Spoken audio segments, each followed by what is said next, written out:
Gracias. Pues bienvenidos. Miren, les quiero compartir un poco de la introducción de esta terapia y justo ese es el objetivo, ¿no? Profundizar un poquito en lo que es la historia, los antecedentes, el contexto actual de esta terapia y sobre todo que conozcan cuáles son las aplicaciones clínicas que tenemos con esta terapia. La terapia de esquemas, pues es creada por este señor que está a mi lado en esa diapositiva. Él se llama Jeffrey Young. Y pues este señor crea esta terapia donde vamos a trabajar los esquemas. Si nos vamos a preguntar qué es un esquema, bueno, el esquema es un patrón, se podría decir, un aprendizaje, ¿no? Compuesto desde las cogniciones, o sea, todos nuestros pensamientos, compuesto de nuestras emociones y nuestras reacciones fisiológicas y nuestras conductas, ¿no? En conjunto, estos esquemas se podrían decir que van a ser esos filtros, van a ser esos lentes que me voy a poner durante ciertas situaciones y que me van a dar la explicación de lo que es el mundo en general. ¿Okay? O sea, estos esquemas me van a permitir ver cómo percibo yo el mundo. Habrá personas que van a ir viviendo experiencias difíciles en su vida y por lo tanto esas experiencias van a marcar este aprendizaje y por lo tanto van a reaccionar de la misma manera, ¿no? Les voy a poner un ejemplo. Hay un libro muy interesante donde una psicóloga, justamente una terapeuta de esquemas, le pregunta a su hijo. Están en una comida y ella le pregunta a su hijo, oye hijo, ¿qué pasaría si tu compañerito de la escuela te dice que eres estúpido? A lo que el hijo le responde, pues yo pensaría que también él es estúpido y se lo diría a mamá. Ok, hijo, muy bien. ¿Qué pasaría entonces si tu maestro te dice que eres estúpido? Ah, pues tal vez lo pensaría mamá, pero pues no le voy a decir al maestro que es estúpido. Solamente tal vez lo pensaría. Ok, ¿y qué pasaría si yo te digo que eres estúpido? ¿No? El niño pensando, ¿no? Y sintiéndose un poco triste, pues le dice, pues posiblemente te crea, mamá. ¿Ok? Estos esquemas van a ser se van a crear a partir de esas experiencias, ¿no? Principalmente con nuestros padres, principalmente en nuestra familia, y van generando cómo vamos a percibir al mundo, ¿no? Son experiencias difíciles, ¿no? Que van a marcar literal estas experiencias en mi vida. Si yo viví diferentes abandonos en mi vida, en la actualidad, ante cualquier abandono, las reacciones emocionales van a ser muy fuertes, ¿no? Habrá personas que han vivido diferentes fracasos y todo lo han percibido como fracaso. Entonces, cuando algo en su vida les recuerda el fracaso, en automático van a activarse emocionalmente, ¿no? De repente, por eso es que cuando tenemos que hacer un trabajo final, tal vez los que tengan que hacer tesis, tal vez, no sé, de repente algún deporte, algún partido importante, las personas se paralizan. ¿Por qué? Pues porque estos esquemas se activan, van a ser como si fueran estos botoncitos emocionales, donde cuando se activa el esquema va a traer una serie de sensaciones, reacciones, pensamientos y conductas disfuncionales, ¿no? Recuerden que cuando hablamos de disfuncionales se refiere a que me voy a estar más vulnerable a generarme algún problema emocional principalmente. ¿Okay? Entonces, este señor Jeffrey Young, que es el que crea esta terapia, realmente diseña esta terapia para trabajar esas creencias profundamente arraigadas que tenemos literal desde que nacemos hasta más o menos nuestros 21 años, que es cuando ya desarrollamos nuestra personalidad completamente. Ahí digo aproximadamente porque se ha encontrado que hasta a veces hasta los 25 años seguimos desarrollando esta personalidad. Entonces tenemos ese periodo de tiempo para desarrollar estos esquemas y estos esquemas desadaptativos van a ser lo que nos van a estar generando los problemas cotidianamente. ¿Ok? ¿De dónde surge esta terapia y de dónde este señor empieza a tomar ideas? Nosotros vamos a considerar esta terapia de esquemas y en muchos libros se va a considerar una terapia completamente cognitiva. ¿Ok? En sus inicios, Jeffrey Young, el creador de esta terapia, trabaja con Aaron Beck, que es, podríamos decir, el padre de la terapia cognitiva, ¿no? Habrá otros que digan que es Albert Ellis, pero a mí me cae mejor este señor, ¿no? Entonces, Aaron Beck empieza a desarrollar los tratamientos cognitivos principalmente para la depresión, para la ansiedad, entre otras cosas, y Jeffrey Young se da cuenta que había pacientes que estaban recayendo frecuentemente, ¿no? De repente había pacientes que ya no estaban manifestando síntomas de depresión, ya no estaban manifestando síntomas de ansiedad, y estos pacientes recaían, ¿no? Él a empezar a profundizar, a investigar, se dio cuenta que estos pacientes era porque tenían comorbilidad principalmente con trastornos de la personalidad. Y en 1984 es cuando se escribe por primera vez este artículo científico importantísimo que es terapia cognitiva para trastornos de personalidad y pacientes difíciles, ¿no? Por ahí empiezan a trabajar profundamente más estos trastornos de personalidad y es hasta 1990 donde se realiza o se publica el primer artículo basado en evidencia, donde en aquel entonces le llamaban terapia cognitiva para trastornos de la personalidad, ¿no? O focalizada en esquemas, ¿no? Ustedes incluso van a poder encontrar algún artículo por ahí en internet o incluso la van a leer como terapia cognitiva en esquemas. Eso fue en su inicio, ¿no? Y es por esta relación que tiene con Aaron Beck, ¿no? Más tarde, pues ya Jeffrey Young decide desarrollar más profundamente esta terapia, pero repito, ustedes van a encontrar, incluso si ustedes estudian algún diplomado en terapia cognitivo-conductual, probablemente van a conocer a Jeffrey Young y la terapia de esquemas superficialmente porque es considerada mayormente una terapia cognitiva. ¿Ok? ¿Qué pasa con Jeffrey? Jeffrey se da cuenta que lo que realmente hace los cambios significativos con los pacientes es la relación terapéutica, ¿no? Entonces, empieza a profundizar más en la relación terapéutica y las teorías relacionadas, ¿no? Y empieza a introducir conceptos a esta terapia que eran en ese momento aún cognitiva, ¿no? Empieza a utilizar, por ejemplo, Franz Alexander, había establecido un concepto, había conceptualizado lo que es una experiencia emocional correctiva. Y Franz Alexander lo que él decía es que el paciente lo que va a vivir en el consultorio tiene que ser esa experiencia corregida, podríamos decirle. O sea, que lo que no ha cubierto en su vida cotidiana el paciente tiene que cubrirlo emocionalmente en el consultorio, ¿no? Entonces, nuestra terapia, podríamos decir, pasa de ser únicamente cognitiva a trabajar mucho sobre sería una terapia de apego, o sea, es una terapia cognitiva conductual más agregando una terapia de apego. ¿Por qué? Porque la relación terapéutica y yo diría en todas las terapias, la relación terapéutica va a ser lo más fundamental. Si el paciente no se siente vinculado con el terapeuta de manera que pues pueda trabajar realmente, que el que se esté comprometiendo con el tratamiento, que realmente el deseo tenga una motivación para el cambio, pues difícilmente va a tener resultados. Por muy buena que sea la terapia, ¿no? Por muy específica que sea la terapia, por grandes estrategias que tenga esta terapia, no va a ser eficaz si no hay un buen vínculo. Por lo tanto, Franz Alexander, él mencionaba esto, ¿no? Necesitamos generar experiencias emocionales correctivas.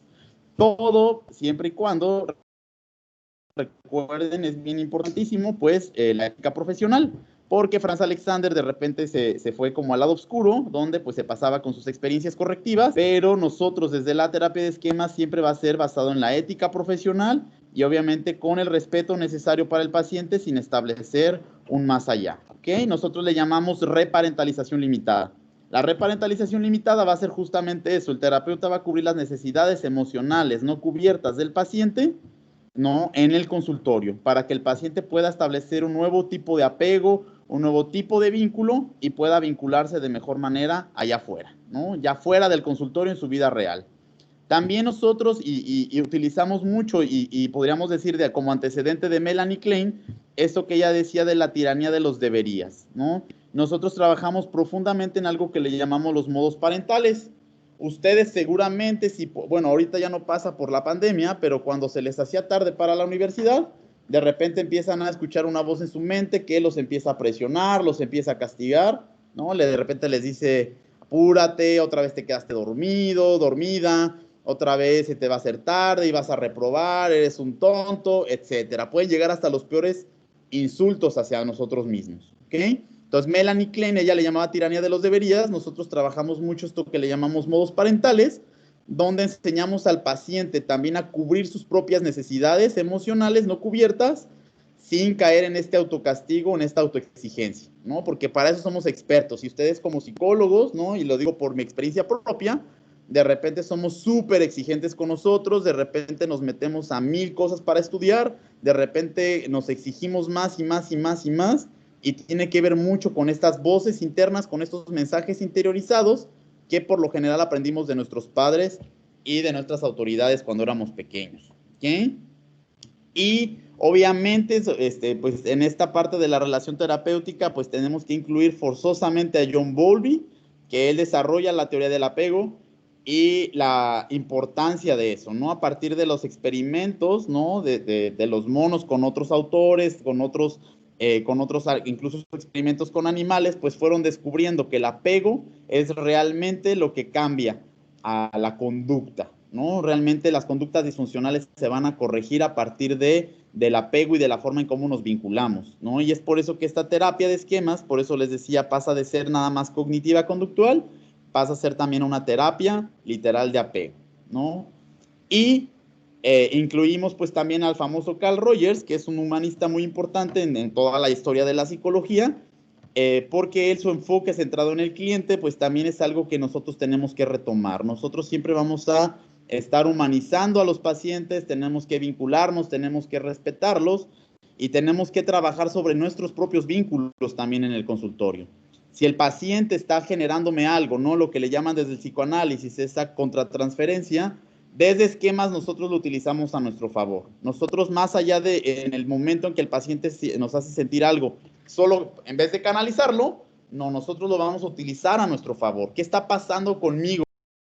Realmente son mis propios esquemas junto con los esquemas del paciente que están interactuando y por lo tanto estamos generando un vínculo erróneo, ¿no? Está pasando algo aquí en el consultorio, ¿no? De repente, compartiéndoles en algún momento, una paciente me decía, es que Sergio eres un pendejo, ¿no? Es una palabra muy fuerte para de una paciente a un psicólogo, para mí se me hizo muy fuerte, la verdad me molesté un poco por dentro, ¿no? Y entonces lo importante en vez de utilizarlo en contra del paciente, pues hay que usarlo a favor también de nosotros, tanto para el paciente, ¿no? Yo le comentaba, oye, mira, es que cada que tú haces eso de insultarme o cada que me hace, o literal, que me haces sentir como que me rechazas de esa manera, pues lo que me da ganas es escapar, ¿no? Y quizás esto es lo mismo que le pasa a estas personas cercanas en tu vida, ¿no? Entonces el terapeuta de esquemas va a utilizar la relación terapéutica a su favor, ¿no? Esa contratransferencia, esa transferencia, la vamos a utilizar al favor porque son mis esquemas activándose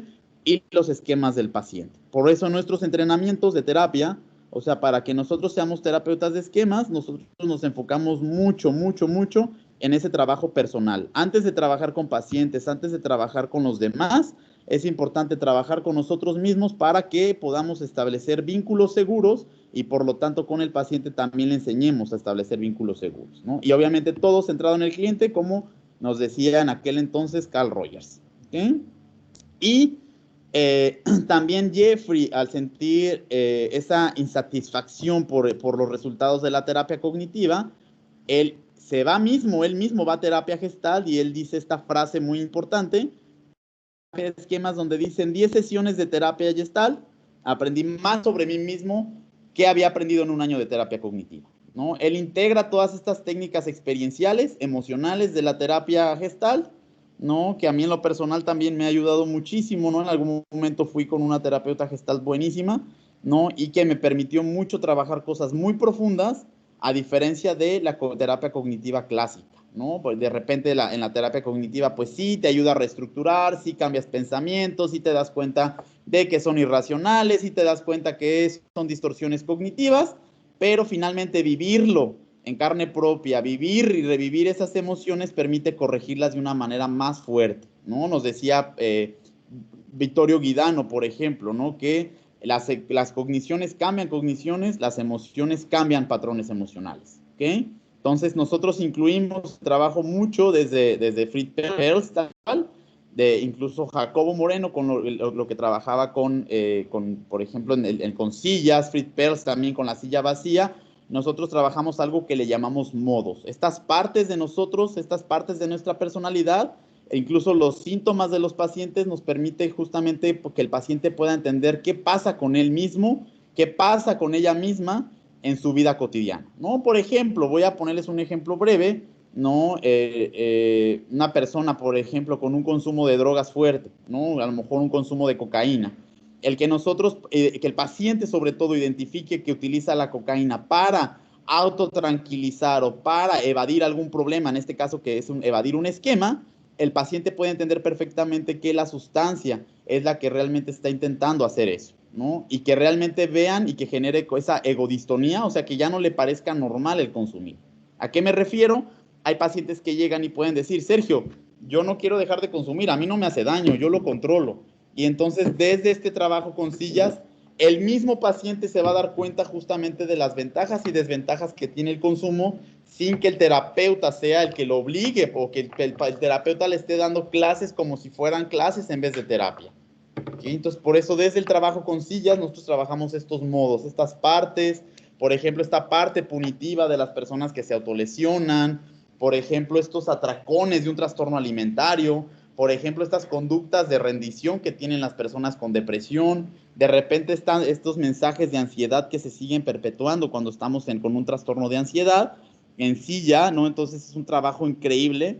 Yo, al ser cognitivo de formación, estuve muy renuente mucho tiempo a este trabajo con sillas, al trabajo con imaginación, porque en ese momento yo decía, es que es algo como muy tonto, es algo como que no funciona, pero te vas dando cuenta que muchas veces el que no trabajemos con sillas o con imaginación es porque es tan vivencial, es tan experiencial lo que el terapeuta está sintiendo, que pues muchos le temen, muchos le corren. Entonces yo les diría, es nuestro as bajo la manga siempre va a ser desde la terapia de esquemas estas técnicas, con sillas, estas técnicas de imaginación, nuestras estrategias de imaginación, más allá que ser como una especie de hipnosis, yo diría que estamos muy cercanos a lo que es lo que le llaman ahora el MDR, ¿no? Esta sensación, por medio de los movimientos oculares, por medio de esta imaginación, nosotros lo hacemos sin necesidad de que el paciente justamente solamente tenga estos movimientos oculares, y la ventaja de terapia de esquemas es que nosotros podemos guiar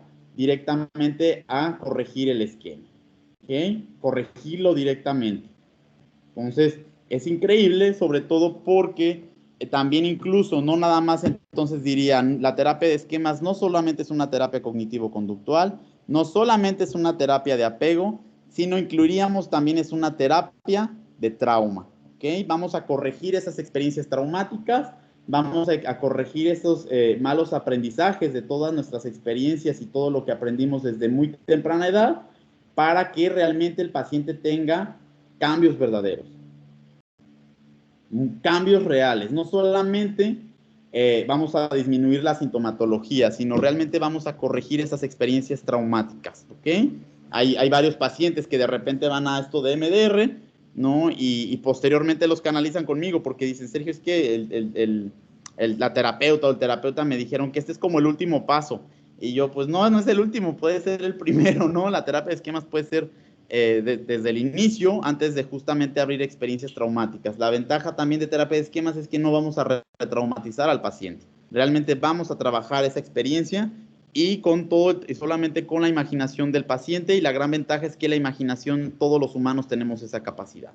¿Okay? O sea, varios pacientes que pueden ser renuentes a la terapia, que de repente no quieren cooperar, que de repente no quieren ir a terapia porque están obligados. La gran ventaja es que tenemos este abanico de estrategias, desde las cognitivo-conductuales, desde la relación terapéutica, desde las experienciales, para trabajar con los pacientes, ¿no? Incluso en los últimos años han trabajado mucho estos terapeutas de esquemas en investigación e incluir y aparte competir con estas terapias que le llaman de tercera generación, ¿no? Por ejemplo, la dialéctica conductual, por ejemplo, aceptación y compromiso, por ejemplo, activación conductual. Nosotros afortunadamente tenemos tantas bases sólidas en nuestra teoría, esta terapia tiene tantas bases teóricas fundamentales, que entonces podemos integrar estas técnicas contextuales sin problema alguno a nuestro trabajo en esquemas. ¿Okay? Incluso hay libros, por ejemplo, que están ahorita publicados o se están siguiendo escribiendo sobre el trabajo le llaman terapia de esquemas contextual, ¿no? Donde entonces estamos incluyendo ahora muy de cerca la dialéctica conductual, aceptación y compromiso para el trabajo de pacientes, sobre todo con trastornos graves, principalmente de personalidad. Sin embargo, sin todas esas estrategias contextuales, yo he visto, y es algo que me enamoró de esta terapia, y es por eso que he decidido traerla aquí a México, porque lo que más me enamoró de la terapia de esquemas son los resultados que se pueden lograr con los pacientes. Con pacientes muy graves, con pacientes muy desafiantes, es donde nosotros vamos realmente a trabajar. ustedes investigan por ahí, si se meten a bibliografía, muchas veces van a encontrar que la terapia de esquemas solo se aplica para trastornos de la personalidad, principalmente en trastorno límite de la personalidad, principalmente trastorno narcisista de la personalidad. Sin embargo, eso fue en los años 90. Actualmente, afortunadamente, tenemos el trabajo en cualquier trastorno de personalidad. Hay investigaciones muy formales, muy serias, basadas en evidencia, ¿no? Desde el trabajo con trastornos antisocial, por ejemplo, histriónico de la personalidad, límite y narcisista, que son todo el clúster B, el trabajo de estos pacientes en cárceles, por ejemplo, con trabajo geriátrico, en trabajo con adicciones. Aquí en México somos los principales que hemos hecho investigaciones.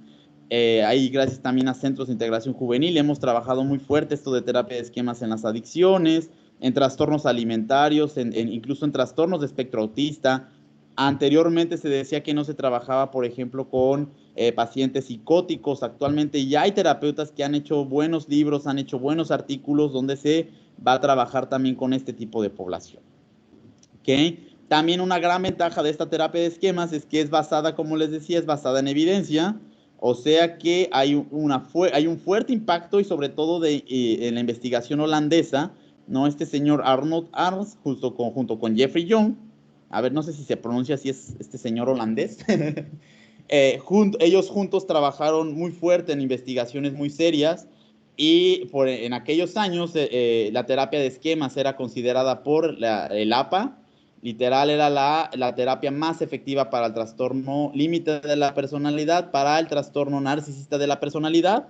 Ahora muchas investigaciones y el APA también incluye lo que es mentalización, dialéctica conductual, pero yo diría realmente la terapia de esquemas es la que se ha mantenido con el APA como las mejores intervenciones para estos trastornos.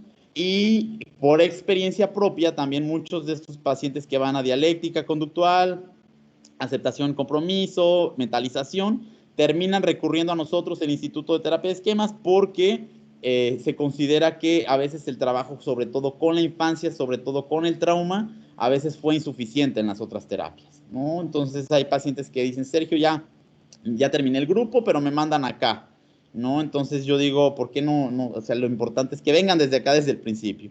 Y gracias a estas investigaciones tan fuertes que hemos tenido y estos resultados tan importantes que hemos tenido, pues varios especialistas en esta terapia se integran junto con Jeffrey a establecer y a crear la Sociedad Internacional de Terapia de Esquemas. Esta Sociedad Internacional de Terapia de Esquemas es la que nos regula a todos los programas de entrenamiento, a todas las investigaciones formales de esta terapia y es la que está revisando actualmente y sigue todavía muy fuerte, sobre todo en Europa. ¿Okay? Ahorita les enseño un poquito más del mapa. La gran ventaja también es que actualmente contamos con trabajo muy fuerte en terapias grupales, terapia grupal de esquemas, principalmente para trastorno límite de la personalidad, trastorno evitativo de la personalidad, que es ahí en nuestro instituto tenemos varios grupos enfocados desde esta terapia, desde este enfoque. Y pues otras aplicaciones también hay fuertes investigaciones y hay fuerte trabajo con terapia de esquemas para parejas y terapia de esquemas para niños y adolescentes, ¿no? Cada vez se está investigando más. Realmente, si ustedes ven, pues prácticamente llevamos desde 1990, ¿no? Vivan los del 90, somos los mejores. Desde ese año prácticamente pues se está desarrollando y desenvolviendo esta terapia, cada vez está siendo más fuerte. Y afortunadamente en México pues ya tenemos un mayor impacto porque en Europa y sobre todo en Holanda, por ejemplo, Austria, Alemania, son países fuertísimos que tienen esta terapia, institutos al por mayor, ¿no? Aquí en Latinoamérica no hemos tenido tanto éxito porque desafortunadamente, pues como bien saben ustedes, las terapias llegan mucho después a nosotros, ¿no? Pero gracias a la Asociación Latinoamericana de Terapia de Esquemas, pues cada vez Latinoamérica tiene más terapeutas de esquemas y yo siempre digo, y varios terapeutas coincidimos en que la terapia de esquemas es muy aplicada, es muy latinoamericana debido a que el trabajo de la relación terapéutica pues es algo natural que nosotros tenemos, ¿no? Esta terapia nace en Estados Unidos, Jeffrey Young él está en Nueva York, ¿no? Y finalmente ellos tienen más regulaciones, más limitantes en cuestión del trabajo de la relación terapéutica, lo que nosotros los latinos no. Los latinos somos muy cálidos y entonces nuestro estilo de terapia puede ser muy fácil aplicarse desde esta terapia, ya que pues es por por nuestra naturaleza, ¿no? Por nuestra naturaleza latinoamericana. Y pues en el mundo realmente donde más tiene impacto ahorita, como les platicaba, era en Europa, ¿no? En Londres, por ejemplo, en Holanda hay muchísimos, Alemania, Austria, actualmente en Roma se está desarrollando mucho todo lo que es Italia, en China, en Asia, principalmente en Rusia, nuestro presidente que es sudafricano, en Israel, en Australia, y pues en América, pues en Estados Unidos, a pesar de que ahí se crea esta terapia, no ha tenido tantísimo éxito como en aquel lado del mundo, y pues ahora en Latinoamérica con nosotros, en Perú y en Brasil. Creo que somos los más fuertes ahorita con terapia de esquema, sin embargo, y afortunadamente pues estamos todavía como plaga invadiendo todo Latinoamérica, ¿no? Panamá, Ecuador, Colombia, que pues el objetivo es justamente eso, que como les decía, terapia de esquemas es muy, muy latinoamericana por nuestro estilo de terapia. ¿Okay? Bibliografía, por lo mismo, pues finalmente en español tenemos una pequeña cantidad de libros, solamente 5 en nuestro idioma, ¿no? En Brasil tienen algunos más, y sobre todo en inglés y en alemán, en ruso, pues tienen ellos pues la ventaja, en holandés, pues tienen la ventaja de tener toda la bibliografía. ¿Okay? Sin embargo, pues ahorita con todo el impacto que está teniendo Latinoamérica, pues esperemos que se sigan haciendo más traducciones, que se siga también escribiendo dentro de nuestros institutos aquí en Latinoamérica, para que también podamos ser una potencia, ¿no? Porque realmente es una terapia muy eficaz, muy efectiva, y que pues trae realmente calidad y mejora realmente la calidad de los pacientes de vida. ¿Okay? Ahí brevemente les dejo las referencias bibliográficas, y me gustaría mucho también que si tienen alguna duda, sobre todo para resolverlas, porque pues de repente yo hablo muy rápido y tal vez algunas cosas no me entienden, entonces preferiría escucharlos a ustedes directamente para que pueda resolverles las dudas que tengan de esta terapia, sobre todo de esta terapia de esquemas. ¿Ok? Entonces, déjenme, pongo esta.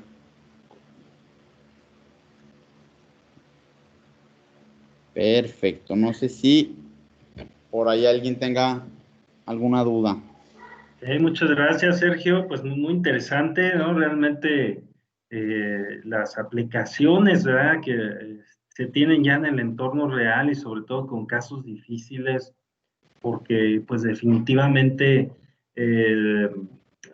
un caso de un trastorno, por ejemplo, alimenticio, pues se sabe, ¿verdad?, que las terapias cognitivo-conductuales o para un caso de un trastorno de adicción tienen efectividad, pero qué interesante es ver que la terapia de esquemas, pues además de tener o retomar esta esencia, esta importancia de las terapias cognitivo-conductuales, reúne, ¿verdad?, estos esquemas un poco desde el psicoanálisis con Melanie Klein, lo que platicabas, ¿verdad?, y también esta parte de Carl Rogers, el humanismo. Qué interesante.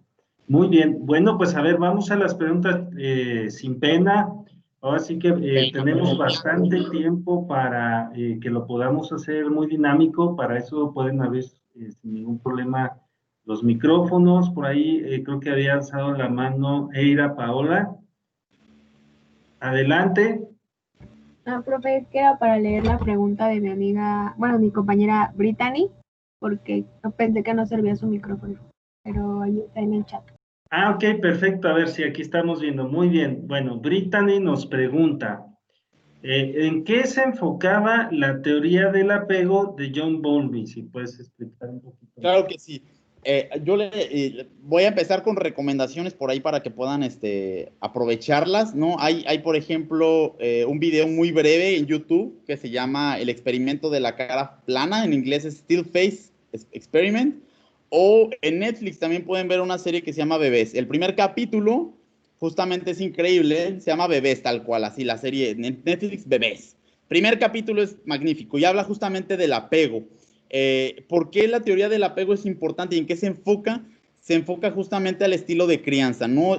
Bowlby y varios, no es el único, es el que se le establece como el principal, la teoría de apego, pero fueron muchos investigadores que ellos identificaban que el vínculo de los bebés con sus figuras, no nada más madre, ¿no? Si es madre, padre, inclusive en ese capítulo de Netflix habla también sobre que no necesariamente tiene que haber una figura no heterosexual para que se pueda generar un vínculo de apego, ¿no? Ahí está muy interesante. Entonces, lo que ellos hablan, y esta teoría lo que habla es que el bebé o el niño pequeño, mientras mejor vínculo pueda establecer con sus figuras parentales, más fácil va a ser vincularse con los demás, ¿no? Y incluso hay experimentos, por ejemplo, con changuitos. Creo que es muy, muy famoso este experimento donde ponían un changuito con todas sus necesidades cubiertas, pero había una mamá suplente de puro alambre. Y había otras jaulas con otros changuitos donde carecían a lo mejor de alimento, donde carecían de agua, pero había una changuita suplente como de tela, ¿no? O sea, como colchonadita. Pues los changuitos que tenían mejor contacto con la changuita, aunque era falsa, aunque era de aluminio, literal, era de alambre, pero si estaba colchonadita, sobrevivían mejor que los changuitos que cubrían sus necesidades emocionales, ¿no? Entonces, la teoría de Bowlby destruye todas estas teorías psicoanalíticas donde los niños pueden sobrevivir, o estas teorías donde los niños pueden sobrevivir perfectamente sin una figura parental. No, el vínculo es lo que sana al paciente, el vínculo es lo que sana al niño, ¿no? Entonces, de ahí la importancia de esta teoría, y la terapia de apego justamente, todas las terapias que son de apego se van a enfocar en eso, en mejorar el vínculo, ¿no? Si nosotros como terapeutas nos vinculamos mejor con el paciente y le enseñamos a vincularse, el paciente va a poder sobrevivir más allá afuera. Y vincularnos no significa ser nada más puro amor y pura rosa, ¿no? O sea, hay que también cubrir las necesidades emocionales, cubrir límites realistas, generar autonomía para que el paciente pueda ser autónomo en su vida cotidiana, también la parte del vínculo, obviamente, del afecto, también que ellos puedan tener ese juego, esa espontaneidad, que puedan ver sus necesidades personales. Eso va a ser el terapeuta. El terapeuta le va a enseñar al paciente a cubrir sus necesidades emocionales primarias en el consultorio para que afuera el paciente también pueda, ¿no? Un ejemplo, una paciente con estos que decíamos, un paciente con un trastorno alimenticio, ¿no? Con la traducción que quieran utilizar, estos trastornos por lo general son pacientes, por ejemplo, una anorexia nerviosa, ¿no? Son pacientes que son muy autocastigadores con ellos mismos, muy autoexigentes con ellos mismos. Entonces, el terapeuta lo que tiene que enseñarles es que no debe de haber esa exigencia. No decirle, obviamente, no es como de, mira, no te tienes que exigir. Oye, mira, échale ganas. No, obviamente, desde teorías básicas que ustedes aprenden en psicología, ¿no? Desde modelamiento, moldeamiento, desde la forma en cómo te vas a vincular y demostrarle al paciente que no necesita estar delgado para ser valorado, que el paciente no necesita tener esos índices imaginarios que nunca va a alcanzar para poder ser amado, ¿no? Entonces el terapeuta tiene que ser esa figura. Y además, la ventaja de esquemas, como les decía, podemos hacer que el paciente trabaje esas experiencias de desapego, porque probablemente en su infancia, pues hubo situaciones difíciles con padres, ¿no? Exigencias de perfeccionismo, de alimentación, más la cultura, más el contexto. Entonces el paciente se ha sentido rechazado todo el tiempo. Desde la teoría de apego justamente es eso, cómo vamos a enseñarle a vincularse de una nueva manera. El paciente se vincula a través de el peso, a través de la percepción que tiene de sí misma, y entonces nosotros vamos a corregirlo, no necesariamente con palabras, sino con justamente nuestra actitud, ¿no? Entonces eso mejora mucho la adherencia al tratamiento. Mis pacientes podrían decir todo, ¿no? Pero siempre regresan. ¿Por qué? Porque finalmente están en un espacio controlado, ¿no? Donde el terapeuta va a llevar justamente el tratamiento, pero vinculado justamente al paciente, ¿no? Necesitas espontaneidad, necesitas autonomía, y eso es lo que se le va a enseñar al paciente a través de la terapia, ¿ok? Más todas las estrategias. La ventaja es que tenemos ese abanico de estrategias, pero por eso se enfoca la teoría de apego, podríamos decir, en el vínculo con niños, en vínculo madre, padre, hijos, ¿no? Padres, ¿no? Y en el consultorio, la terapia de apego, lo que se va a tratar es de corregir eso, ¿ok? El estilo de crianza, ¿no? Por ejemplo, podríamos establecerlo como en otras palabras, ¿ok? Por ahí Emily nos pregunta que desde qué edad se puede tomar terapia de esquemas. Actualmente, afortunadamente, puede ser para todas las edades, ¿no? Actualmente justo estamos ahorita nosotros para poder certificar en niños y adolescentes, y a partir de los 4 añitos ya se puede trabajar terapia de esquemas. Desde 4 años a 10 hay una manera, es más como enfocado a la terapia de juego, pero desde nuestros conceptos, y pues ya en la preadolescencia, adolescencia, desde otra perspectiva como más de adulto y con adultos, ¿no? Entonces no hay edad afortunadamente para actualmente. Hace años todavía no estaba establecido el trabajo con niños y adolescentes. Afortunadamente ha tenido tanto auge en Europa que muchos investigadores han empezado a adaptar, ¿no? A parejas, como les decía, a grupos, a niños y adolescentes, y actualmente están muy enfocados en también trabajar una terapia familiar, ¿no? Porque nosotros tenemos bases para trabajar con familias, nosotros ahí en el CIJ pues hacemos una adecuación de la terapia, pero para ya que se haga formalmente una terapia familiar de esquemas, pues estamos como, todavía está como en camino. ¿Ok? Ok, muy bien, muchas gracias. Había por ahí otra mano levantada, Carolina Poupar. Adelante con tu pregunta, Carolina. Sí, gracias. Yo he llegado a escuchar que algunos terapeutas usan la hipnosis para poder trabajar con sus pacientes y mi pregunta era que si la terapia gestal tiene algo que ver como con la hipnosis o se puede usar para eso. Por ejemplo, lo que es hipnosis, cuando escuchamos hipnosis siempre pensamos que es como lo que utilizaba Charcot, ¿no? En aquellos entonces, o como la hipnosis de show. Actualmente, por ejemplo, en terapias como la ericksoniana, tal vez algunas otras terapias, por ejemplo, algo muy moderno que le llaman el mindfulness, podríamos decir realmente es hipnosis, ¿no? O sea, las terapias que utilizan, entre comillas, esa hipnosis es trabajo de imaginación. Y entonces ellos buscan justamente en mindfulness hacer consciente a la persona del momento, bajo la circunstancia que esté, bajo el momento que esté. Desde la hipnosis ericksoniana se trata de conectar con algún lugar seguro, como trabajar experiencias, por ejemplo, con sueños.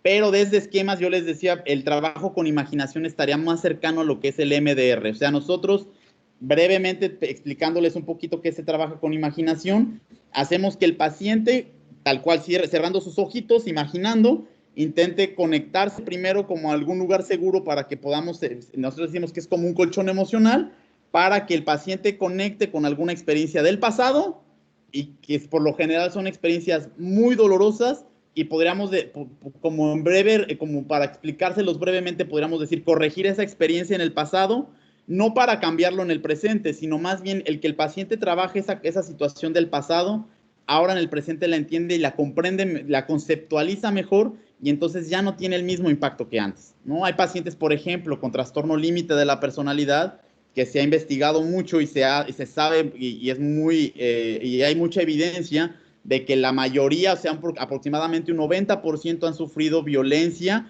o abuso y un gran porcentaje de esas personas han sufrido abuso sexual, ¿no? Entonces, desde terapia de esquemas lo que hacemos es no hacer que viaje a la experiencia traumática tal cual, no del abuso, sino que corrija justamente experiencias de más atrás, ¿no? Donde había a lo mejor pequeños índices de violencia, pequeñas experiencias a lo mejor de abandono, de negligencia, y entonces el paciente cuando trabaja esas experiencias más atrás, ya cuando están conscientes, se podría decir, posteriormente los pacientes están más preparados para hablar sobre, por ejemplo, de un abuso sexual, ya en la adolescencia, adultez, ¿no? Entonces, es un fenómeno bien extraño. Yo la verdad era muy escéptico. Yo decía, estas cosas son payasadas, estas cosas no sé qué son, porque yo fui muy cognitivo de cajón, ¿no? Pero realmente he visto el trabajo con imaginación y en serio yo diría es la herramienta más potente que tenemos. O sea, yo me he quedado impactado en cómo pacientes, por ejemplo, con autolesiones, con consumo de drogas así excesivo, que pueden decir,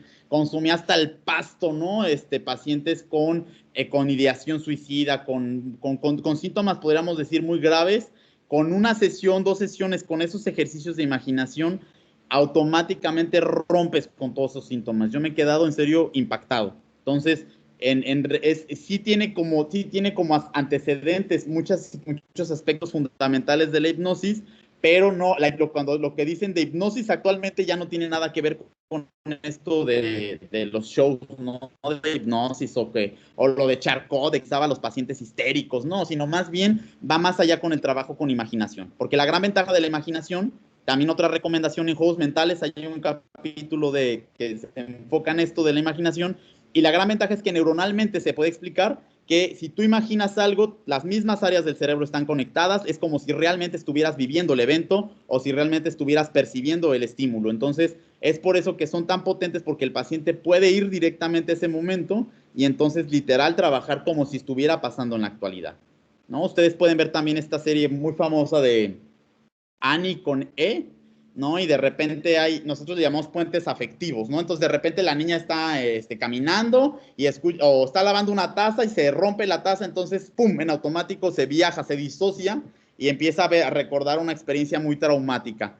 En esquemas podríamos decir que hacemos eso, pero en el consultorio, controlado por el terapeuta para corregirlo, ¿no? Entonces hacemos que el paciente vaya a esa experiencia de violencia, de abuso, de trauma, se corrija para que en el presente ya no tenga tanto impacto emocional, ¿no? Pacientes con trastorno de estrés postraumático, incluso de identidad disociativa, que muchos siguen como dialogando y peleándose de que si es real o no. Yo tuve la experiencia hace poco de estar trabajando, pues hasta ahorita he estado trabajando con una chica con este trastorno y me he quedado impactado, ¿no? De repente con su cambio completamente de sus gestos, de su forma de hablar que cambia en automático. Yo digo, sea verdad, sea falso, sea actuado o no sea actuado, la paciente se notan los cambios automáticos cuando se hacen estos trabajos con imaginación, sobre todo en estas experiencias como abuso sexual o abuso o violencia muy grave, donde en serio marca a los pacientes, ¿no? A mí me indigna, cuando yo empecé a hacer grupos de trastorno límite de la personalidad, me indigna cómo en México puede haber tanto abuso sexual y sobre todo infantil. Eso me indigna. Y yo decía, bueno, a lo mejor han de ser pocas personas, pero cada vez me sorprendo más y es donde más he intentado fortalecer estas habilidades con el trabajo de imaginación, porque en serio le cambia la vida a las personas. ¿Okay? Entonces, más allá que de hipnosis, como les digo, no es como la hipnosis clásica del reloj, sino más bien es inducir solamente al paciente a imaginar. Hay una serie de pasos muy guía, es una guía muy específica para que el paciente pueda trabajar esas experiencias. ¿Ok? Si no te resuelvo la duda, también pueden avisarme. Muy bien, muchas gracias, Sergio. Vamos con Montserrat Aquino, que por ahí también tenía la mano levantada. Adelante, Montserrat. Te escucho, Monse. Hola, bueno, yo entré un poquito tarde porque he tenido complicaciones con la aplicación, pero una pregunta es que si un psicólogo puede dar conferencias, o sea, de grupos muy grandes, esa es mi duda, ¿sí se puede? ¿O te tienes que especializar en algo para dar conferencias en grupos muy grandes?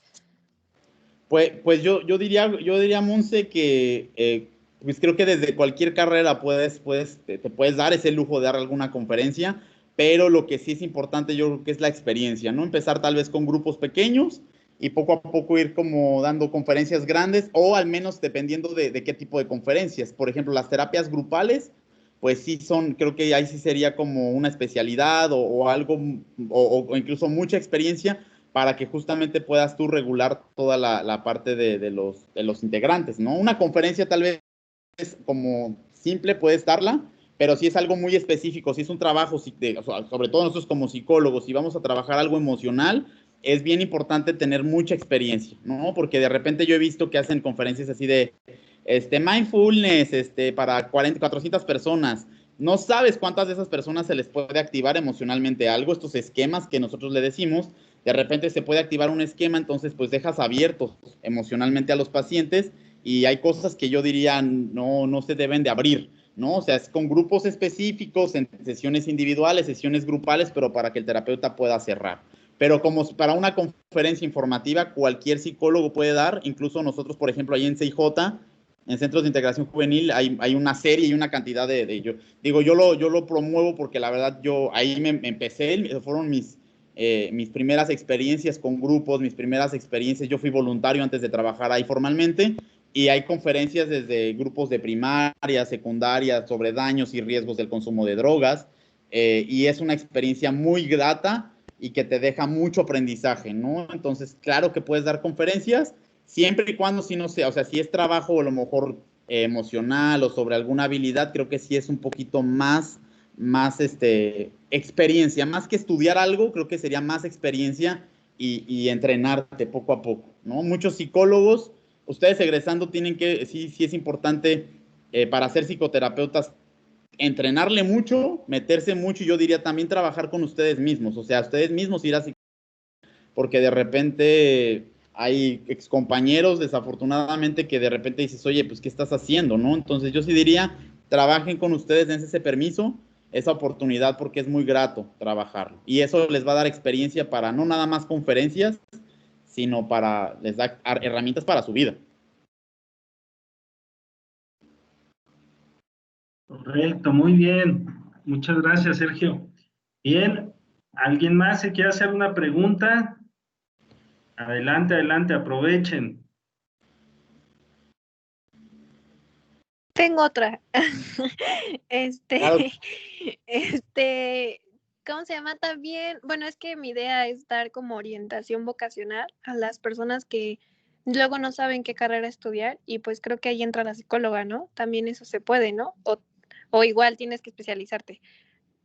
Pues hay también estudios específicos para justamente la orientación profesional, ¿no? Yo diría, la mejor orientación profesional es justo, yo les digo, yo creo que para ser orientador más bien creo que tenemos que hablar desde nosotros, ¿no? Creo que también algo que nosotros, como decía, trabajamos mucho estas necesidades emocionales primarias, es justamente explorar por qué nosotros elegimos, desde por qué elegimos psicología, desde por qué elegimos trabajar. Por ejemplo, yo que trabajo con adicciones, con esos trastornos de la personalidad, ¿por qué ahora justamente me terminé enamorando de esta terapia de esquemas? Y creo que conociendo esa parte de nosotros nos va a permitir justamente orientar a los demás, más en las necesidades emocionales, que justamente, porque puede haber alguna carrera, no sé, alguna maestría, alguna especialidad en orientación vocacional, pero repito, creo que eso es algo para todos, sea la clínica, organizacional, educativa, a la hora de que se quieran ir,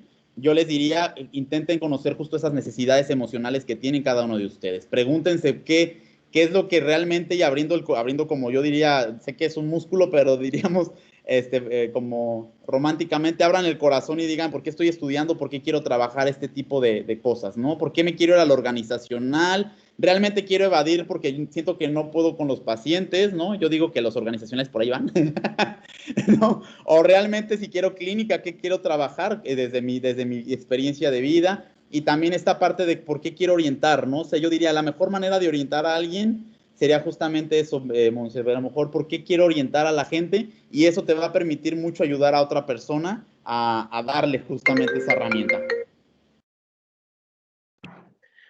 Sí, muy bien, digo, complementando un poco la pregunta de Montserrat.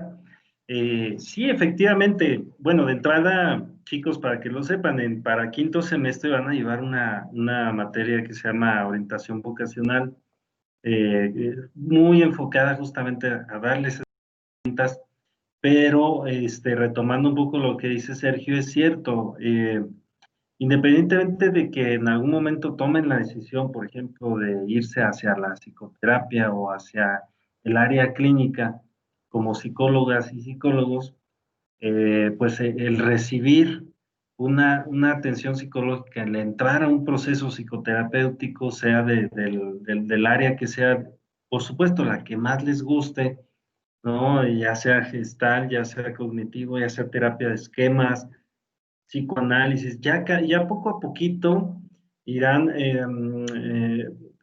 encontrando, ¿verdad?, cuál es la que más les llena. Por supuesto que ese proceso de autoconocimiento, pues te da esas herramientas profundas para poder guiar a otros, ¿no? O poder indicar el camino a otros, ¿no? Por supuesto, no, a veces la palabra ayudar a otros se puede malinterpretar más desde la psicología, porque realmente nuestra función principal, y por comentaba Sergio en algún momento, ¿no? Es justamente ir indicando el camino, ¿no? A través de diversas técnicas, con mucha creatividad, ¿no? Mucha imaginación, como nos lo decía, le vamos indicando el camino por donde el paciente tiene que recorrer para, pues, vencer ciertos esquemas de la infancia, ¿no? Y lograr, pues, este proceso de enfrentar la realidad, ¿no? Madurar o crecer como ser humano, ¿no? Para enfrentar sus problemas. Entonces, sobre todo que tengan en cuenta que están en muy buenas manos. Yo estoy como, o sea, yo aquí compartiéndoles, por eso con mucho gusto lo hice, porque realmente a mí la VM, ese campus amado, me dio muchas herramientas para lograr lo que ahora soy gracias a esa base, ¿no? Entonces ustedes tengan en cuenta que van a tener esas bases fundamentales.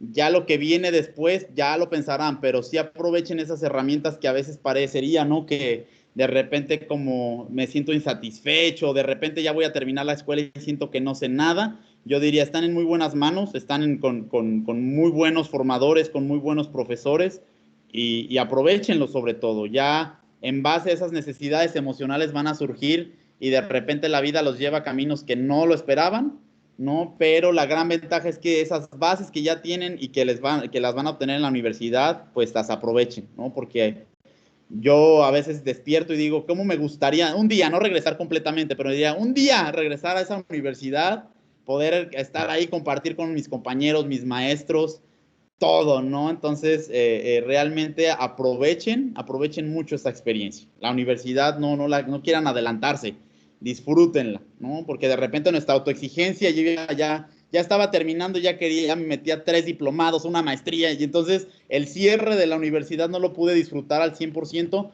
por esa prisa, ¿no? Que son justamente estas necesidades no satisfechas, ¿no? Y Emily por ahí dice, el objetivo ideal de la terapia de esquemas, justamente el objetivo sería que podamos regular estos botones emocionales en frecuencia y en intensidad. O sea, que el paciente pueda controlar y pues nosotros decimos mucho conectarnos con ese adulto sano, nosotros le decimos como esa parte sana de nosotros, esas habilidades cognitivas superiores que yo pueda regular emocionalmente, ¿no? De repente si me siento abandonado pueda yo como regularme, si yo me siento fracasado regularme, si yo me siento exigido regular, ¿no? Brevemente, podría decirles esa experiencia y aprovechen, ¿no? Porque desafortunadamente se me va el tiempo como agua, no sé, si hay alguna otra duda, Ricardo, ¿qué procede? Y yo no me queda más que agradecerles en serio y aprovechen esa etapa que no regresa. Perfecto, muchas gracias, Sergio. ¿Alguna otra duda, pregunta, chicas, chicos, asistentes?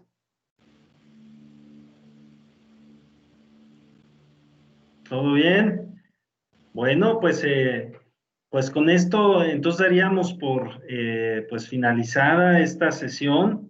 Esperamos posteriormente agendar alguna otra, Sergio, Claro que muy sí. disfrutable, pues esta introducción a este nuevo pues, paradigma, ¿verdad? Psicoterapéutico, muy interesante, sobre todo con respecto a cuando se menciona pues la efectividad en trastornos graves de la personalidad, y que justamente ahí es donde se necesitan pues estos nuevos entrenamientos, estas nuevas herramientas para poder dar atención, ¿no? A ese tipo de casos, de situaciones pues, tan difíciles, ¿no? Y quedan muchos retos, ¿no? En México, ¿no? El tema del abuso sexual efectivamente es para hacer todo otro congreso, otra serie de conferencias, ¿no? Es un tema muy fuerte, que nos está planteando muchos retos en México, en Latinoamérica, sobre todo porque pues no hay educación para detectar el abuso o no hay una cultura que realmente ni una legalidad que esté súper alineada a dar penas graves para los abusadores, etcétera, etcétera, etcétera, ¿no? Entonces, es todo un tema, ¿no? Muy interesante y me da mucho gusto escuchar que también la terapia de esquema entra ahí a aportar, ¿no? En la solución de estos problemas. Pues muchas gracias, Sergio, muchas gracias a todos los que estuvieron aquí presentes. Qué bueno que espero hayan podido aprovechar, nutrirse de estos temas actuales, enriquecerse y pues motivarse, ¿no? Espero que también surja esta motivación para continuar estudiando, continuar conociendo. Si gustas dejarnos algún dato de contacto, Sergio, para si tienen algún interés con respecto a alguna capacitación, Sí, también claro, adelante. la página oficial es imte.mx, Instituto Mexicano de Terapia de Esquemas, es imte.mx.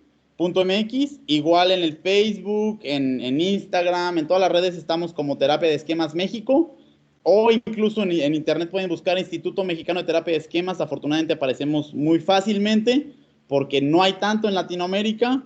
Y ahí para cualquier cosa que necesiten, si nos siguen, ahí tenemos y les damos información de cada esquema, damos publicaciones de todos los temas relacionados, las aplicaciones, incluso conferencias con otros colegas, hablando de justamente estos trastornos tan graves, trastorno límite de personalidad, antisocial, adicciones, trastornos alimentarios, cualquier cosa. Y pues yo estoy ahí para servirles. Yo como director de esta institución, pues ahí estoy para apoyarlos en cualquier información que necesiten, y todos son bienvenidos, y finalmente pues venimos de la misma casa. Perfecto, muchas gracias, Sergio. Antes de finalizar, a todos los asistentes les pedimos se registren en el chat. Nuestra compañera Gabriela Martínez nos acaba de compartir la liga. Es necesario llenar esta liga, les toma 1 minuto para el registro de su asistencia, ¿no? Sobre todo para si hay algún profesor que pidió la asistencia, es necesario llenar esta liga para que quede ahí, ¿no? Asentado su presencia aquí al día de hoy. Bueno, pues eso es todo. Muchas gracias. Gracias. Nos estamos viendo. Pues muy buena tarde. Un abrazo, Un abrazo a Sergio. todos. Un abrazo a todos, ¿eh? Que estén muy Saludos. bien. Hasta luego.